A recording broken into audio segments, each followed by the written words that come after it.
మా అమ్మ నాన్న నిద్రపోతున్నారు. మధ్యరాత్రి దాటిందండి. 2 1 2 అట్లా 2 1 1 దాటింది. ఆలోచిస్తూ ఉన్నాను. అక్క చనిపోయింది, నేను కూడా పోతా. అప్పుడు వీళ్ళ పరిస్థితి ఏంది అంటే ఖచ్చితంగా వాళ్ళు ఏదో ఒకటి చేసుకుంటారు. అది మనం చూడంగా.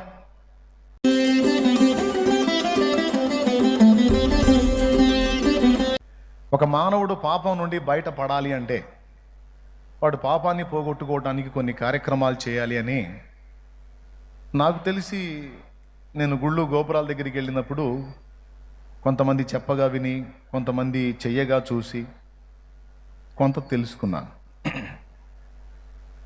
కానీ వాస్తవంగా లాజికల్గా, న్యాయబద్ధంగా, సహేతుకంగా అవి పనికి రావని నాకు తెలియదు. దేవుడు వాటిని గైకొని వాటిని బట్టి ఒక పాపిని వదిలిపెడతాడు అనేది వాస్తవం కాదు అన్నది నాకు తెలియదు. పాపం చేసిన మానవుడు పాపం నుంచి బయటపడటానికి రకరకాల ఆరాధనా క్రమాలు ఏర్పాటు చేసి, అర్పణలు ఏర్పాటు చేసి, నువ్వు చేసిన పాతకాన్ని బట్టి ఇదిగో నువ్వు ఇది అర్పించు, ఇది చెల్లించు, ఇది చెయ్యి, ఇలా నడు, ఇక్కడ మునుగు, ఇక్కడ తేలు అని ఏవో కొన్ని పద్ధతులు ఏర్పాటు చేసి, మీరు ఇలాగాని చేయగలిగితే మీ పాపాలన్నీ ప్రక్షాళన అవుతాయి, మీరు మోక్షానికి చేరతారు అని వింటా ఉన్నాను. చిన్నతనం కదా, లాజిక్ పనిచేయదు కదండి. జ్ఞానం లేనివాడు ప్రతి మాట నమ్మును అని. పసిప్రాయం అనే కాదు, తల నెరసిన ముసలాళ్ళకు కూడా దేవుడు మనోనేత్రాలు వెలిగించకపోతే లాజిక్ స్విచ్ ఆఫ్ అయ్యే ఉంటుంది దేవుని విషయంలో. మళ్ళీ చెప్తున్నాను క్లియర్గా, తల నెరసిన ముసలాళ్ళకు కూడా దేవుడు మనోనేత్రాలు వెలిగించకపోతే దేవుని గూర్చిన వారి ఆలోచన, దాన్ని గూర్చిన తర్కం, లాజిక్ విషయంలో స్విచ్ ఆఫ్ అయిపోయింది బ్రెయిన్. అన్నీ బాగా ఆలోచిస్తారు, అన్నీ బాగా వ్యవహరిస్తారు, అన్నిటా బాగా మంచి చదువు, మంచి జ్ఞానం అన్నీ ఉంటాయి. దేవుడు అనే పాయింట్ దగ్గరికి వచ్చేటప్పటికి పిల్లల కంటే దారుణంగా ప్రవర్తిస్తారు. అప్పుడంటే నేను నిజంగా పిల్లోడిని, నాకు లాజిక్ పని చేయలే. పెద్దోళ్ళు ఊరకు కల్పిస్తారా ఏంది ఇవన్నీ? వాళ్ళేం పిచ్చోళ్ళ, వాళ్ళు మనకంటే ముద్దుర్లు. మనం పెద్దగా మరి ఇప్పుడు ఆలోచించేది ఏంది? తాతయ్య దారిలో నడిచాడో, ముత్తాతయ్య దారిలో నడిచాడో, అయ్య ఏ దారిలో నడిచాడో మనం అదే దారిలో పోవాలి. మళ్ళీ కొత్తగా ఎవడో ఏదో చెప్పాడని మళ్ళీ ఇటు టర్న్ తీసుకోవడం ఎందుకు అని అట్ట. ఇప్పుడు నేనే కాదు, ఈ టైపులో బోల్డ్ ఎంతమంది, కోట్లాది మంది ఉన్నారు. ఇట్లా 2 రెళ్ళు 3 కాదు, 2 రెళ్ళు 4.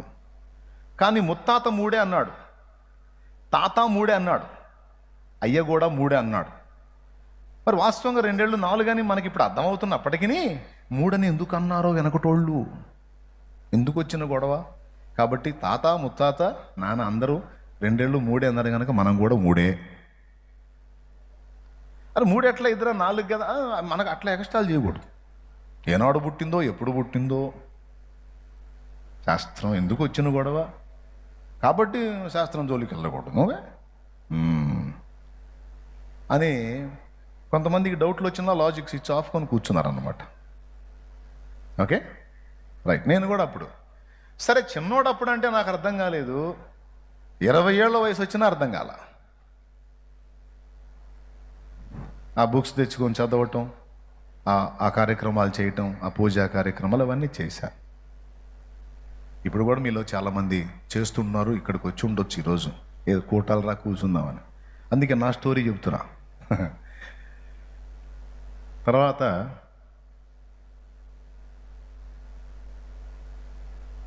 పరిస్థితులు తారుమారైపోవటం, శ్రమల కొలిమిలోకి నెట్టబడటం, ఊహించని మలుపులు తిరగటం, జీవితం చివరికి 20 సంవత్సరాలకి వివాహం అయిపోవటం.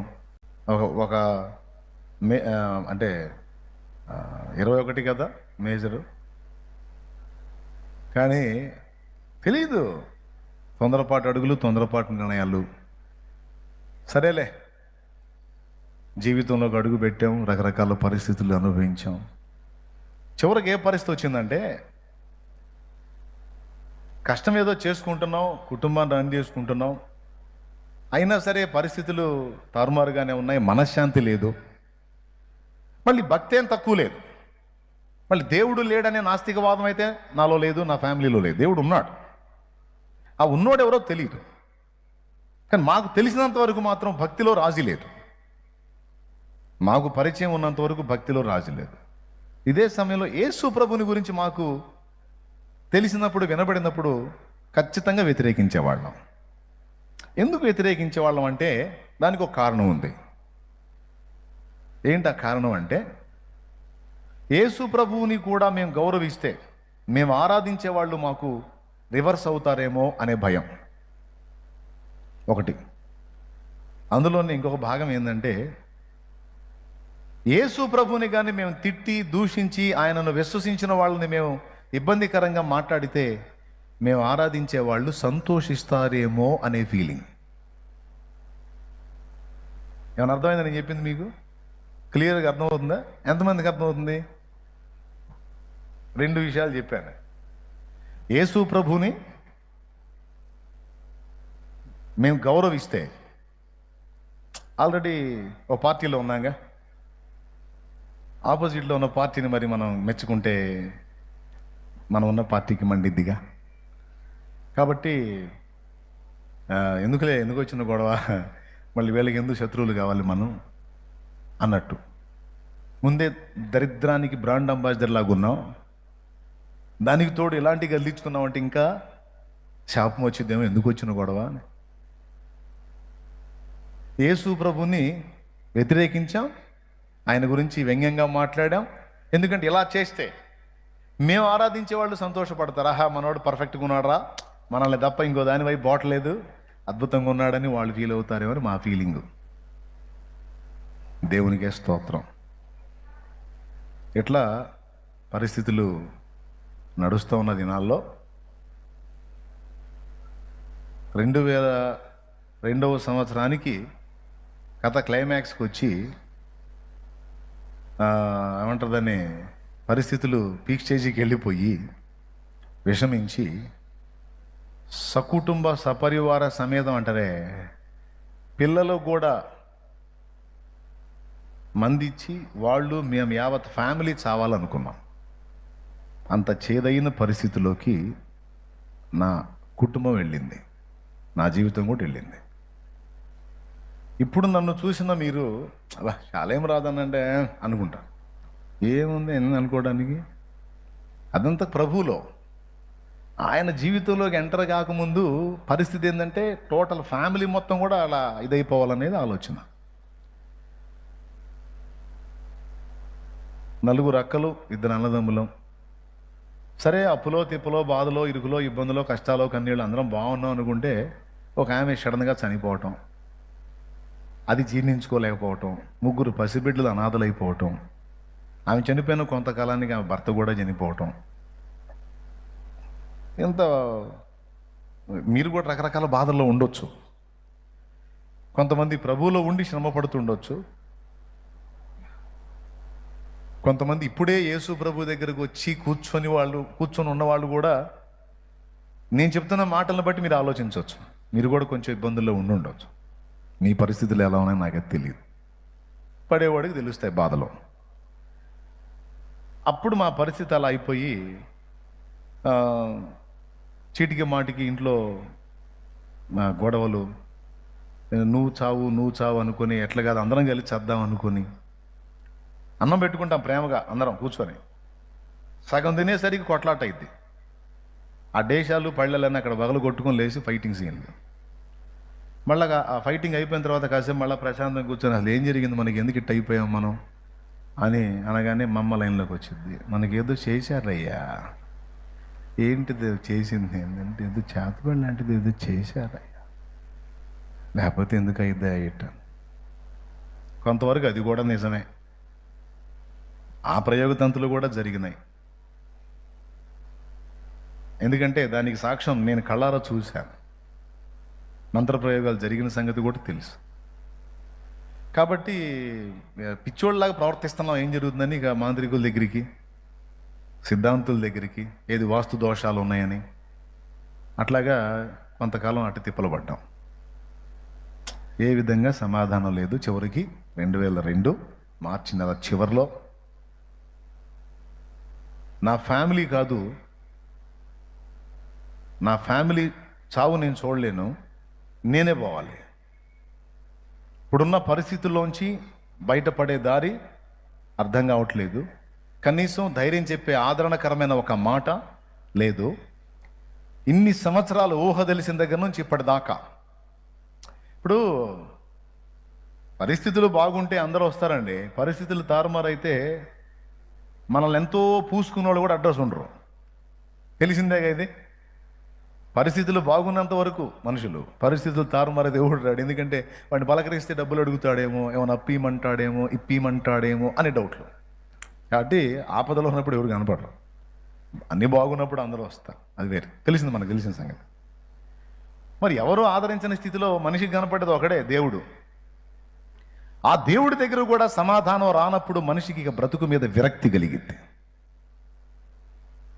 ఈరోజు మీలో కొంతమంది ప్రతికూలతలు ఎదుర్కొని ఎదుర్కొని ఎదుర్కొని ఎదుర్కొని విసుగు చెంది, ఇంత చేసినా దేవుడు అనే వాడి దగ్గర నుంచి ఏ విధమైన స్పందన లేదు, ఛీ బతుకు అని గాయపడిపోయిన వాళ్ళు, జీవితం మీద విరక్తి చెందిన వాళ్ళు, విసుగు పుట్టిన వాళ్ళు బహుశా వచ్చి ఉండొచ్చు. అందరు వినండి నాయన. నేను కూడా అలాంటి అనుభవాల్లోకి వెళ్ళాను. 2002 మార్చి నెల చివరిలో ఒక రాత్రి నేను పండుకొని ఆలోచిస్తున్నా, నా ప్రాణాన్ని ఎలా తీసుకోవాలి, నీచం కంటే మరణం మేలు. జరుగుతున్న పరిస్థితులను చూసి ఇక ఈ అవమానాల్లో మనం బ్రతకలేం. కుటుంబానికి ఏం చేయలేకపోతున్నాం. ఏది చేసినా, ఏ ప్రయత్నం చేసినా దరిద్రం దరిద్రం దరిద్రం దరిద్రం దరిద్రం దరిద్రం, శాపం. బంగారం పట్టుకున్న అది బూడిదైపోతుంది. ఇంత ఇబ్బందికరమైన పరిస్థితులకి ఎందుకు బతకాలి? అక్కయ్య చచ్చిపోయింది, నేను కూడా చచ్చితే పోయిద్దని అట్లా ఒక నైట్ ఆలోచించేటప్పుడు బాగా ఏడుపు వచ్చింది. ఎందుకు వచ్చిందంటే, ద్వాదశాక్షరి మహామంత్రం 12,008 సార్లు చెప్పిస్తే స్వామి ప్రత్యక్షం అవుతాడంటే ఓ పుస్తకంలో పద్మాసనం వేసుకొని కూర్చొని ఉపవాసం ఉండి రామకోటి మళ్ళీ నోటితో చదివితే ఉచ్చారణతో మాత్రమే అయితే లెక్క తేడా వస్తుందేమో అని మంత్రం చదవటం రాయటం, చదవటం రాయటం, చదవటం రాయటం, చదవటం రాయటం చేశారు. నేను చేసే ఆ కార్యక్రమాల్లో 5 సార్లు దీక్ష తీసుకున్నా. తర్వాత చిన్నప్పటి నుంచి నా తల్లిదండ్రులు నాకు చూపినటువంటి భక్తి మార్గంలో కొంతమందిని రెగ్యులర్గా ఇంటి దైవాలని, కుల దైవాలని రకరకాలుగా అందరికీ మోక్కా.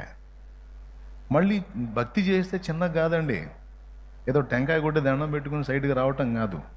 మళ్ళా ఆ శ్లోకాలు మంత్రాలన్నీ పట్టించి మళ్ళీ నిండుగా చేయాల పూజ, అప్పుడే తృప్తి.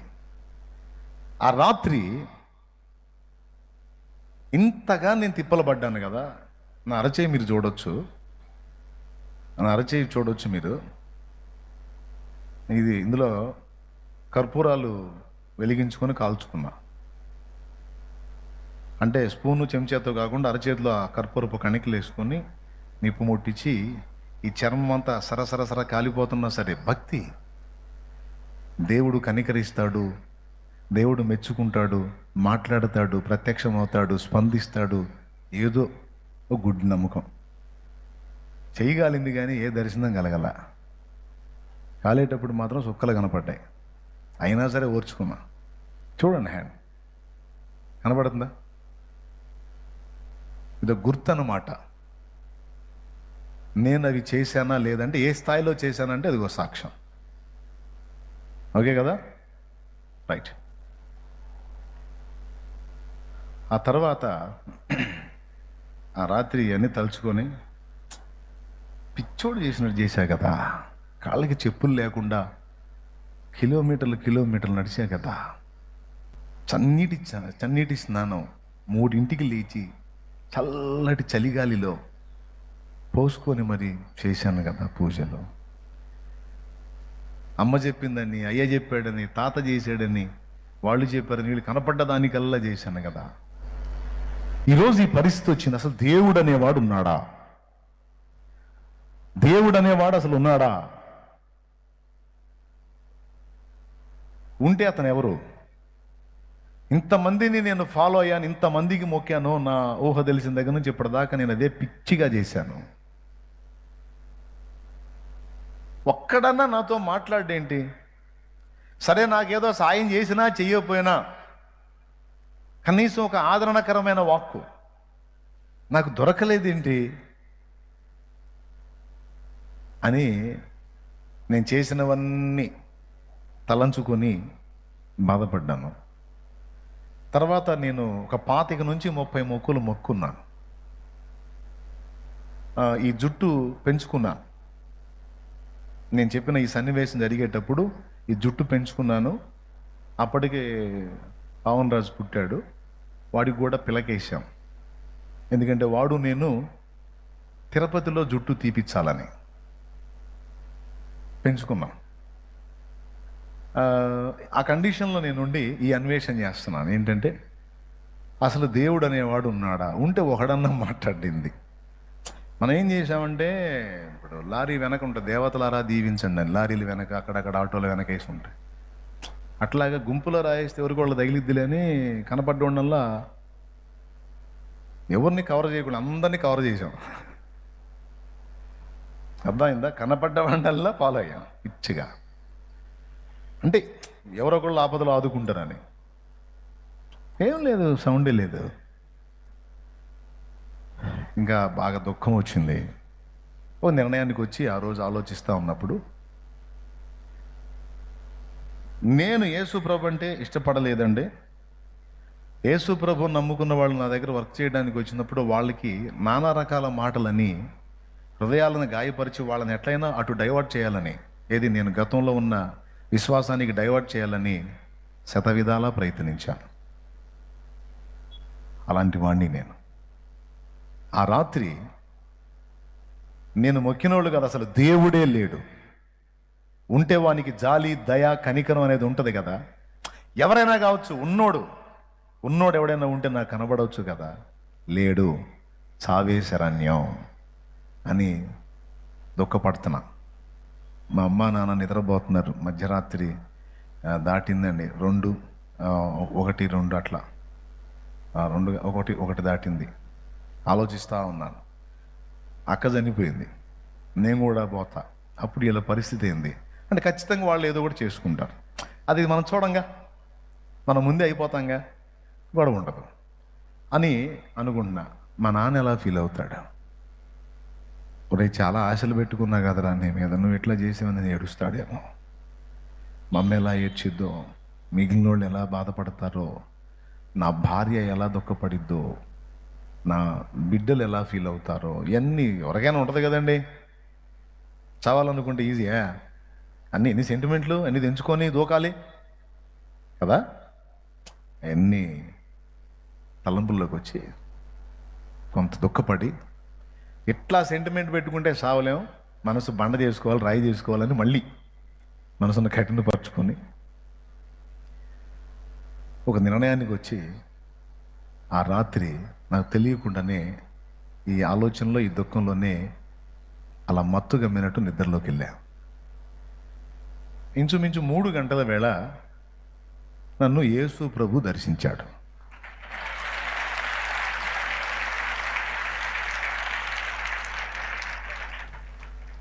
దేవుడే లేడని దుఃఖపడిన నాకు తెలియదు, ఆ రాత్రి ఆయన నా దగ్గరికి వస్తున్నాడని, ఆ రాత్రి నన్ను దర్శించబోతున్నాడని నాకు తెలియదు. కానీ ఆ రాత్రి నన్ను దర్శించాడు. ఒక సూచక క్రియ నాకు క్లియర్గా చూపించి నేను ఆయన గురించి ఆలోచించేటట్టు చేశాడు. అసలు వాస్తవంగా నేను ఇంత పిచ్చిగా చేసిన వాడిని, విగ్రహారాధన, పూజలు, యేసుప్రభు గురించి నేను ఆలోచించడం ఏంది? మనకు పడదగా. చర్చిలో మాకు శాంతినగర్లో మేము ఉంటే సమీపంలో మందిరం ఉంది. అందులోంచి మైక్ పెట్టి వాక్యం వస్తుంటే కూర్చొని రన్నింగ్ కామెంటరీ చెప్పేవాడిని. పిల్లవాళ్ళ దగ్గర డబ్బులు తీసుకుని, ఇండియాలో మా వాళ్ళని మతాలు మారుస్తున్నారు, వీళ్ళని వేయాల ముందని. ఈరోజు ఎవడన్నా అట్ట మాట్లాడదని నవ్వుకుంటాను నేను, ఈ డైలాగులన్నీ నేను వాడినీరా అని. దేవునికి స్తోత్రం.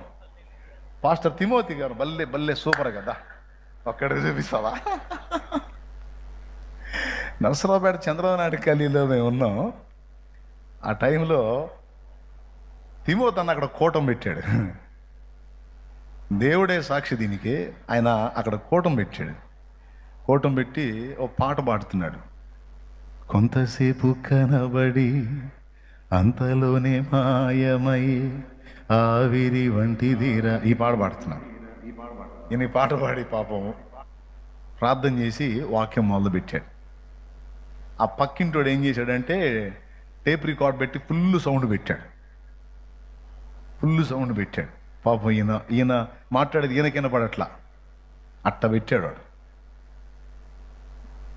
నేను మొన్న ఇద్దరం సమీప ఇంట్లోనే మేమున్నాం.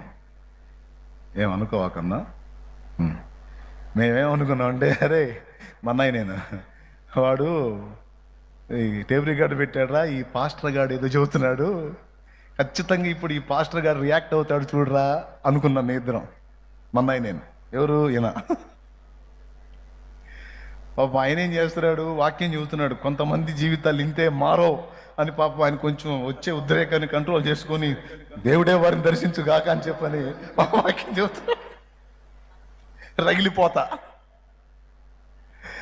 ఈ సన్నివేశాన్ని మేము ఎంజాయ్ చేశాం, మా వాడు నేను.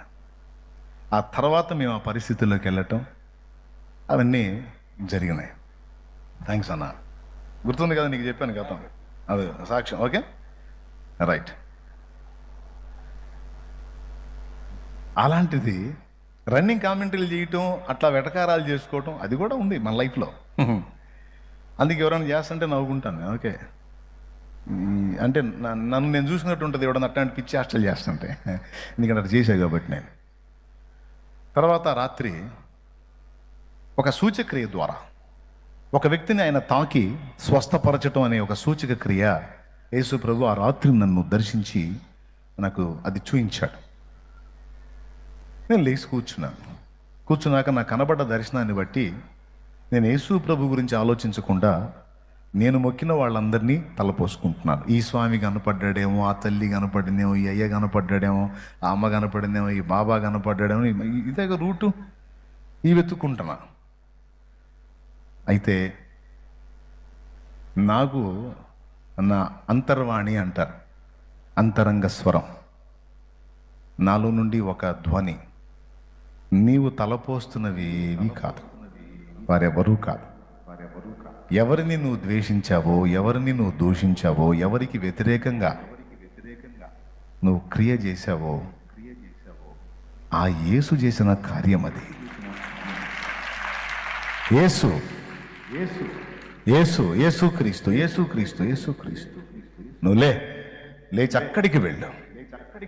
దేవుడే లేడన్నావుగా, నేనే దేవుడను మరి ఏ దేవుడు లేడు. నేనే దేవుడను మరి ఏ దేవుడు లేడో.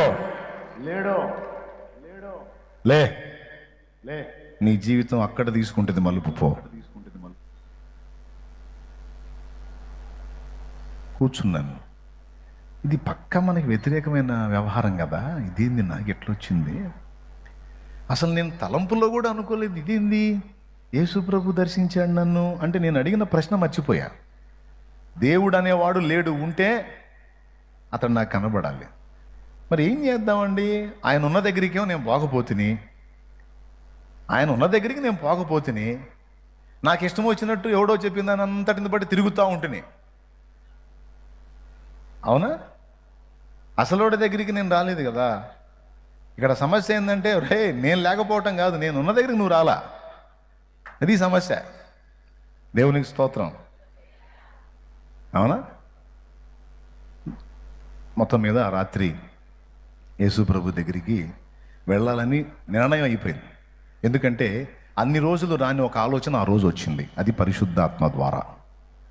అసలు నేను యేసు ప్రభుని ఎందుకు ద్వేషించాలి?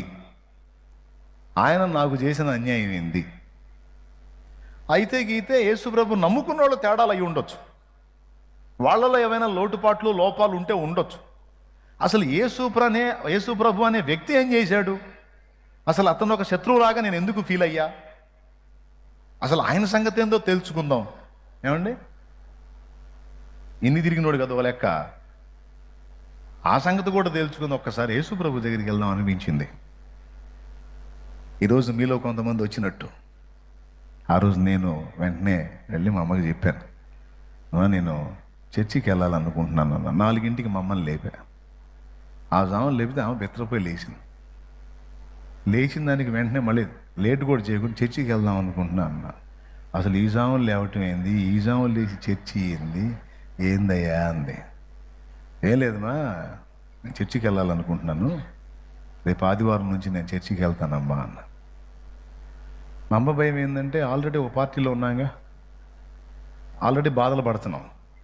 మళ్ళీ చర్చి అంటే అది ఇంకో పార్టీ, ఆ ప్రపంచమే వేరు. అందులో పోతే మళ్ళీ సమస్య అయితే ఉన్నాయా, చాలా మొక్కులు ఉన్నాయి, నువ్వు జుట్టు పెంచుకున్నావు, అబ్బాయికి పిలకేసాం, చెల్లించాల్సిన మొక్కులు చాలా ఉంటాయి, అక్క చచ్చిపోయి ఉంది, పరిస్థితులు ఇబ్బందిగా ఉన్నాయి. ఇన్ని బాధల్లో చర్చి అంటే ఇంకా ఏమైనా చేస్తారేమోనయ్యా. ఏది మొక్కేవాళ్ళు, మేము మొక్కేవాళ్ళం. పెద్ద ఆలోచించడం లేదు, అన్నీ ఆలోచించుకొని వచ్చాను. మొక్కితే మీరు మొక్కుకోండి, నేను మాత్రం రాను. ఫైనల్, పోతే అక్కడికి పోతా, అయితే లేదు. ఎందుకంటే నేనేం ఆలోచన చేసుకుంటానో నాకు తెలియదుగా. ప్రాణమే తీసుకోవాలని ఆలోచన కదా. ఆ మాట నేను అన్నప్పుడు ఆమెకు అర్థమైపోయింది, వీడు గట్టిగా తీర్మానం చేసుకున్నాడు. అప్పుడు మా అమ్మ, సరే పోనాయనా, ఓ ఆ నాయనైనా కనికరిస్తాడేమో అంది. ఆ రోజు ఆ నిర్ణయం, నేను ఆ రోజు తీసుకున్న నిర్ణయం, వేసిన ఆ అడుగు ఇంత గొప్ప మలుపుకు కారణమైంది.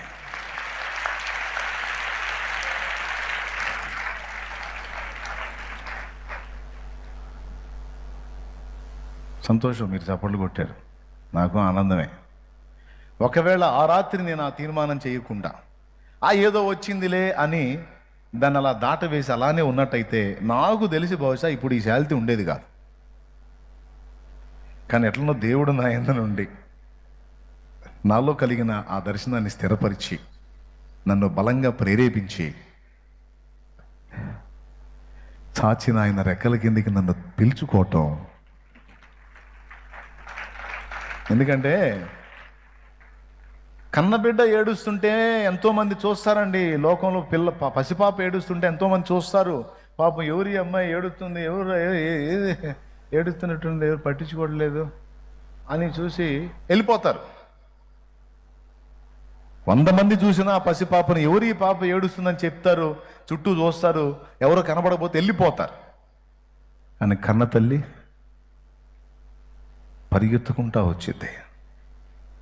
ఆ బిడ్డను ఏడుస్తుంటే ఇంతమంది చూశారు, నిన్ను ఎవరు ఆదరించలేదా అమ్మ, నేనున్నాను తల్లి, దాని దగ్గరికి తీసుకుంటుంది. అమ్మ కదా. మిగిలిన వాళ్ళకి ఏం పట్టిద్దండి? ఎవరు అమ్మున్నారో, ఎవరు తల్లో, ఎవరు తండ్రో వారికి వేదన, బిడ్డ మీద మమత. ఆ రాత్రి చచ్చిపోదాం అనుకున్న రాత్రి ఆయన నా తల్లియు నా తండ్రియు గనుక ఆయన పరిగెత్తాడు. రే అలాంటి పని చేయవాకరా, ఇగో నేనున్నాను, నేనేరా నిన్ను నిర్మించిన వాడిని. 7గురిని కానీ మేమ్మ ఇంకొద్దనుకుంటే 8వ వాడుగా నిన్ను పుట్టించిన వాడిని నేనురా. వాళ్ళు వద్దనుకున్నారు, నేను కావాలనుకుంటే నువ్వు జన్మెత్తావురా, నేనున్నాను రా బాబు రా.